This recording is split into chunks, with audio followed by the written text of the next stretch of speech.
ഇന്നത്തെ പുതിയ വീഡിയോയിലേക്ക് എല്ലാവർക്കും സ്വാഗതം. അപ്പം ഇന്ന് രാവിലെ ചിക്കൻ വാങ്ങിച്ച് കൊണ്ടുവന്നിട്ടുണ്ടായിരുന്നു. അപ്പോൾ ചിക്കൻ കറി വെക്കാൻ വേണ്ടിയിട്ട് പോവുകയാണ്. കുട്ടികളൊക്കെ കൂടി ഉണ്ടായിരുന്നു അടുക്കളയിൽ എന്നെ സഹായിക്കാൻ വേണ്ടിയിട്ട്. അപ്പോൾ ആദ്യം ചിക്കനൊക്കെ കഴുകി വാരി വെച്ച് കട്ട്ലേറ്റ് ഉണ്ടാക്കാമെന്ന് പറഞ്ഞു മക്കൾ. അപ്പോൾ അതിന് ഉരുളൻകിഴങ്ങ് പുഴുങ്ങാൻ വെച്ചിട്ടുണ്ടായിരുന്നു. നല്ലോണം കഴുകിയിട്ട് ഗ്യാസും വെച്ച് പുഴുങ്ങാൻ വേണ്ടിയിട്ട്. അപ്പോഴത്തേന് ചിക്കന് വെള്ളം വരാൻ വേണ്ടി വെച്ചിട്ടുണ്ടായിരുന്നു. പൊരിച്ചിട്ട് കറി വെക്കാൻ പറഞ്ഞു കുട്ടികൾ. അപ്പോൾ കായം തേക്കണേൽക്ക് മഞ്ഞൾപ്പൊടി, മുളകും പൊടി, ഉപ്പ്, ലേശം കളറിട്ട് ലേശം ചൊറുക്കി വെച്ചിട്ട് ഇത് കായൊക്കെ തേച്ച് കുറച്ച് നേരം വെച്ച് എന്നിട്ടാണ് പൊരിക്കാൻ വെച്ചൊരു 10-15 മിനിറ്റ് വെച്ചിട്ടുണ്ടാവും. അധികം നേരം വെച്ചിട്ടില്ല. അതൊക്കെ കഴിഞ്ഞിട്ട് പൊരിക്കാൻ നിന്ന്. അപ്പത്തിന് അതിൽക്ക് കട്ട്ലേറ്റ് റിസ്ക് കൂടി മക്കൾ തന്നെ പൊടിക്കാൻ നിന്ന്. ഒരാൾ സബോള തൊലി കളയുന്നത്, ഒരാൾ ഇതിൽക്കുള്ളതൊക്കെ നോക്കുന്നുണ്ട്. അപ്പത്തിന് ഞാൻ ചിക്കൻ പൊരിക്കാൻ വേണ്ടിയിട്ട് അടുപ്പത്ത് വെച്ച്. നമ്മളെ ചാനൽ ആദ്യമായിട്ട് കാണുന്നവരുണ്ടെങ്കിൽ ലൈക്ക് ചെയ്യുക, ഷെയർ ചെയ്യുക, സബ്സ്ക്രൈബ് ചെയ്യുക. അപ്പം സബോള ഒരാളെ തൊലി കളഞ്ഞ് തരുന്നുണ്ട്. അപ്പം ഞാൻ ഓയിലുണ്ടായിരുന്നില്ല ചിക്കൻ പൊരിക്കാൻ നോക്കുമ്പോൾ. അപ്പോൾ ഓയിലൊക്കെ പൊട്ടിച്ചൊഴിച്ച് കട്ട്ലേറ്റിനുള്ള ചിക്കൻ ഫ്രിഡ്ജിലുണ്ടായിരുന്നു. അപ്പം അത് ശരിയാക്കിയിട്ടാണ് വെച്ച്. എന്നിട്ട് ഓയിലൊക്കെ ഒഴിച്ച് കൊടുത്ത് കുറച്ച് കറിവേപ്പിൻ്റെ ഇല ഇട്ട് ഈ എണ്ണയിൽ, അല്ലെങ്കിൽ അടിയിൽ പിടിക്കും. അപ്പോൾ അതൊക്കെ കഴിഞ്ഞിട്ട് ചിക്കൻ ഇട്ട് അന്ന് ഇതായി വന്നപ്പോൾ ചിക്കൻ ഇട്ട് കൊടുത്ത് പൊരിച്ചിട്ട് കറി വെച്ചാൽ നല്ല ടേസ്റ്റാണ്. നമ്മൾ മറ്റേ പച്ചക്ക് കറി വെക്കണ പോലെയില്ല. അപ്പോൾ അങ്ങനെ ഇവിടെ ഇടയ്ക്ക് അങ്ങനെ വെക്കാറ്. നേരമില്ലാത്തപ്പോൾ പൊരിക്കില്ല, പച്ചക്ക് തന്നെ വെക്കും. എന്നാലും കുട്ടികൾ പറഞ്ഞ് നമുക്ക് പൊരിച്ചിട്ട് വെക്കാമെന്ന്. അപ്പോൾ നേരത്തോടെ നിന്ന് എല്ലാവരും ഉണ്ടല്ലോ, അപ്പോൾ എല്ലാവരും കൂടെ ആകുമ്പോൾ വേഗം കഴിയുമല്ലോ. അങ്ങനെ ചിക്കനൊക്കെ പൊരിച്ചിട്ടാണ്. അപ്പത്തിനവൾ ഉള്ളിയൊക്കെ ശരിയാക്കുന്നുണ്ട്. ഉള്ളിയൊക്കെ തൊലി കളഞ്ഞപ്പോൾ അരിയാൻ വേണ്ടിയിട്ട് ഞാൻ നിന്ന്.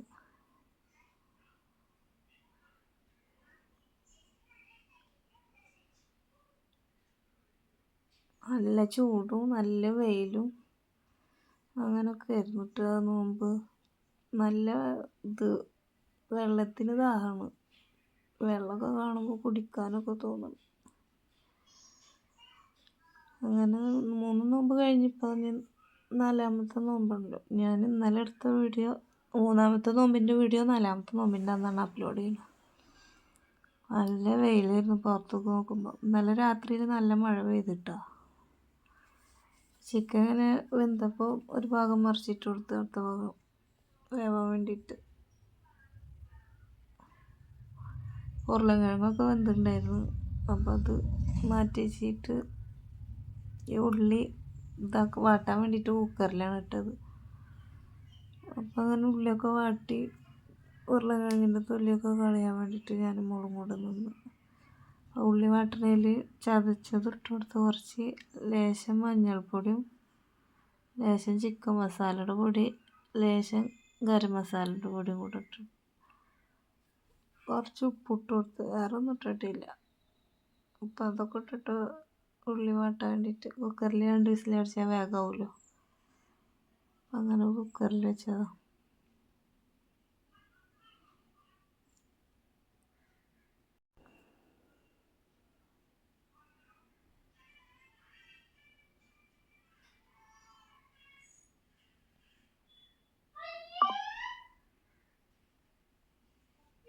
എന്നിട്ടത് ഗ്യാസുമ്മ വെച്ച് വാടാൻ വേണ്ടിയിട്ട്. അപ്പത്തേന് ചിക്കൻ റെഡി ആക്കണം.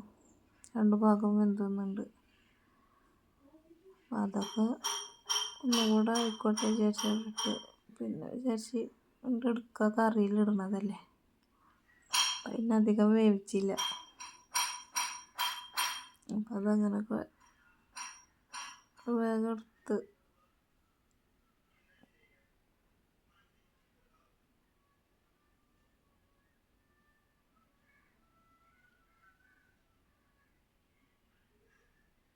ഉരുളക്കിഴങ്ങ് തൊലിയൊക്കെ കളഞ്ഞ് അപ്പത്തിന് മസാല ഉണ്ടായിരുന്നു കുക്കറിൽ വെച്ച്. അപ്പോൾ അതൊക്കെ മിക്സ് ആക്കിയിട്ട് വെച്ച് കുക്കറിൽ കറി വെക്കാൻ പോവുകയാണ്.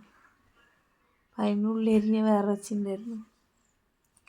അപ്പോൾ ആ ഉള്ളിയൊക്കെ വാടാൻ വെച്ചിട്ട് കുറച്ച് വെളിച്ചെണ്ണ ഒഴിച്ചിട്ട് ആദ്യം ഉലുവ ഇട്ട് ലേശം. ആ ഉലുവ പൊട്ടി വന്നപ്പോൾ സബോള ഇട്ട് കൊടുത്ത് ആ ചതച്ചതിട്ട് കുറച്ച് ഉപ്പും ലേശം മഞ്ഞൾപ്പൊടി ഇട്ടിട്ട് വാടി വന്നപ്പോൾ പിന്നെ തക്കാളി ഇട്ട് കൊടുത്ത് നല്ലോണം ഉള്ളി വാടിയതിന് ശേഷം തക്കാളി ഇട്ട് തക്കാളി ഒന്ന് നല്ലോണം ഉടഞ്ഞിട്ട് വെച്ചിട്ട് അത് ഒന്നും കൂടെ പിന്നെ കുറച്ച് നേരം കൂടെ വെച്ച് തീ കത്തിച്ച്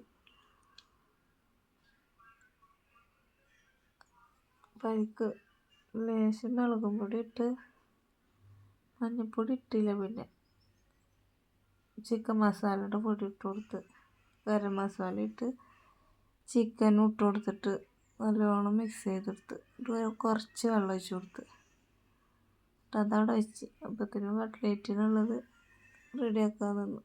അപ്പോൾ മോള് പറഞ്ഞ് അവരാക്കി കൊണ്ടുപോകും. അപ്പോൾ അത് അവർ രണ്ടാളും കൂടെ ആക്കി. ഇന്നലെ വീട്ടിൽ പോയപ്പോൾ അവിടെ നിന്ന് കൊണ്ടുവന്നായിരുന്നു മുളക് ഉമ്മ തന്നതാ. പത്തിരി ഉണ്ടാക്കാൻ പറഞ്ഞു. അപ്പോൾ പത്തിരിയിൽ കൈപ്പത്തിരി ഉണ്ടാക്കാമെന്ന് പറഞ്ഞ കുട്ടികൾ. അപ്പം അതിനാദ്യം തേങ്ങാപ്പാലെടുത്തതിന് ശേഷം ആ തേങ്ങ വെള്ളത്തിലിട്ടിട്ട് വാട്ടാൻ വിചാരിച്ച്. അപ്പം അതിന് പാലെടുക്കാൻ വേണ്ടിയിട്ട് നല്ലോണം കൈ കൊണ്ട് തന്നെ തിരുമ്മിയെടുത്തിട്ട് പാൽ നീക്കിയിട്ട് ആ തേങ്ങയുടെ പീരെടുത്തിട്ട് വെള്ളത്തിലിട്ട് കൊടുത്ത് ചെറിയ ഉള്ളിയൊക്കെ ഇട്ടുണ്ടായിരുന്നു. പിന്നെ അത് പൊടി വാട്ടി വെള്ളം തിളച്ച് വന്നപ്പോൾ കുറച്ച് പൊടി ഇട്ടിട്ടുള്ളൂ കേട്ടോ. പൊടിപ്പിച്ച പൊടിയായ കാരണം വലിയ സുഖമല്ല. കുറച്ച് പൊടി ഇട്ടിട്ട് അപ്പോൾ കുറച്ച് ലൂസാവുമല്ലോ. അപ്പം അങ്ങനെ ഇട്ട് എന്നിട്ട് പ്രസ്സുമ്മ പരത്തിയെടുത്ത് എന്നിട്ട് ചുട്ടത്. അപ്പം നടുക്ക് വേഗം ചൂടായപ്പോൾ ഒരെണ്ണം ആദ്യം നടുക്കിട്ട് കൊടുത്ത് എന്നിട്ട് പിന്നെ ഇപ്പുറത്തൊക്കെ ആക്കിയത്. പിന്നെ സെയിമായിട്ട് ആറിനിട്ട് കൊടുത്തിട്ട് ചുട്ടെടുത്ത്. അങ്ങനെ പത്തിരിയൊക്കെ ഉണ്ട്. അപ്പം എല്ലാതും റെഡിയായി ബാങ്ക് കൊടുക്കാനായി. അപ്പോൾ ഒക്കെ മേശമ്മ സെറ്റാക്കി